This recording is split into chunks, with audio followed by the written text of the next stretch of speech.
The criteria I want to talk about now is display of your work in artistic exhibitions or showcases. This particular criteria actually relates more to people who are artists. So any form of artist that you are, so whether you're a fine artist, applied artist, and all those kind of artists. So if your work has been displayed in artistic exhibitions and showcases, then it is a good point. It is one of the criteria that you can easily target or qualify for under the extraordinary ability employment-based visa petition. So, but the point I need to first of all emphasize here is that based on the plain language on USCIS website, they mentioned exhibitions or showcases. So, which means that usually the expectation is that they are expecting, it's plural, so they're expecting that your work has been displayed in at least two, like more than one. You understand? That's plural form. So more than one exhibition. So you are not just going to show us one exhibition for this particular criteria. So that is just based on the plain language. But what are the important consideration? The important consideration is that the artistic work must be as a result of your creative efforts within the fine art, applied art, or other artistic domain. It's usually very difficult to prove for performing artists, like maybe dancers and those kind of artists. But because what this is exhibitions and showcases. But if you are a performing artist in those things, you may be able to find a way to win the argument in terms of saying that, okay, maybe you have performed in showcases, in festivals, in exhibitions as an artist or a spoken word poet and those kind of things. So, but again, the main consideration here, or what I will emphasize on, is fine art, applied art. So another point that is important here, just like for scholarly articles, researchers, where apart from their work, it needs to be published in major trade, major publications. So exhibitions too, the artistic work, the creative work also needs to be in exhibition venues. So these venues can be virtual, it can be physical, and it must be recognized platforms for showcasing artistic talent. So it needs to be recognized talent. It's not just going to be somewhere that is not recognized. So this can be galleries, museums, online exhibitions, or other prestigious settings. So and this kind of qualifying displays can be in art galleries, film festivals, fashion shows, public installations. Maybe some of your works they are in major airports, for example. These are public installations and those kind of things. Virtual exhibitions. Sometimes we have virtual exhibitions. So, people in this field, they are able to better relate with this. So, but basically, these are the kind of qualifying displays. So, what are the kind of evidences that you are going to need? The evidences are going to be like photos of the display of your work. Yes. If you are claiming your work has been displayed, we need the photos. Then, if you are claiming that your work has been displayed, we need the photos. Then, you want to tell us the evidence that the venue was an artistic exhibition. So, we need to show, no, apart from the photos, this venue, is it an artistic exhibition or a showcase? So, we also need evidence that you are the primary creator of the work.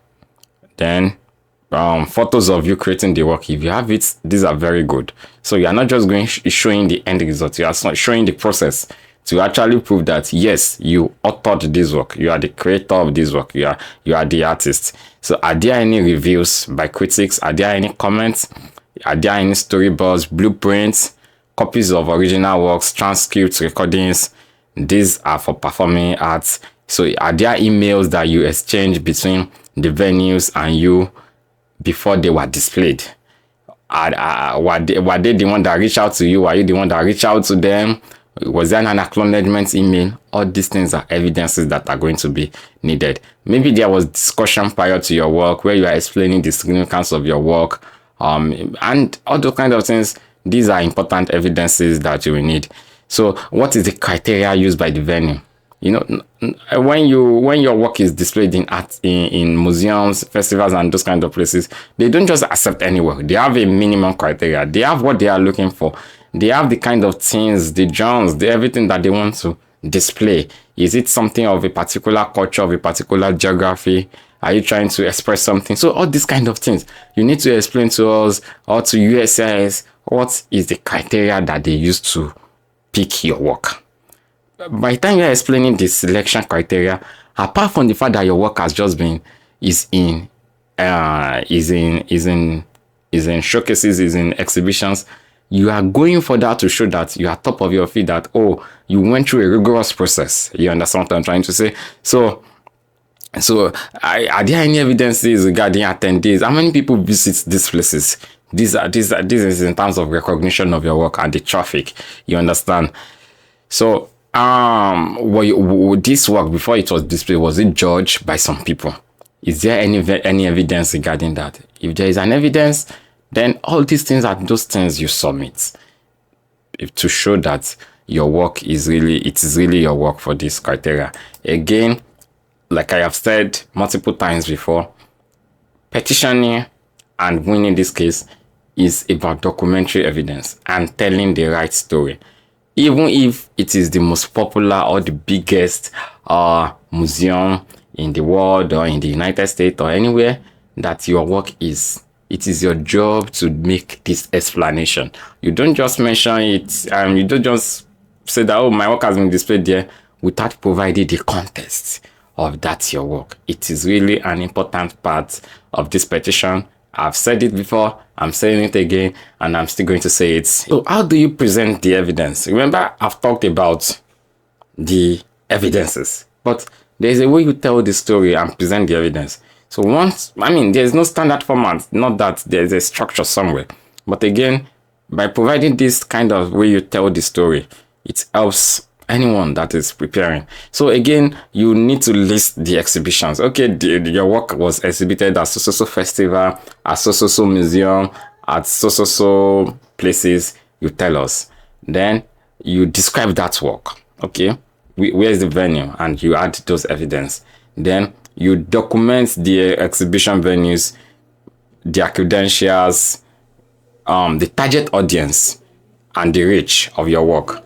Was there a media coverage, the evidence of your contribution, the significance of the display, the impact in the field, or the general impact for the populace or for the general audience that have seen your work? Then what are the supporting documentation? We have talked about the evidences that you need to present. So that is one part, but the way you tell the story and you structure the story is also very, very important.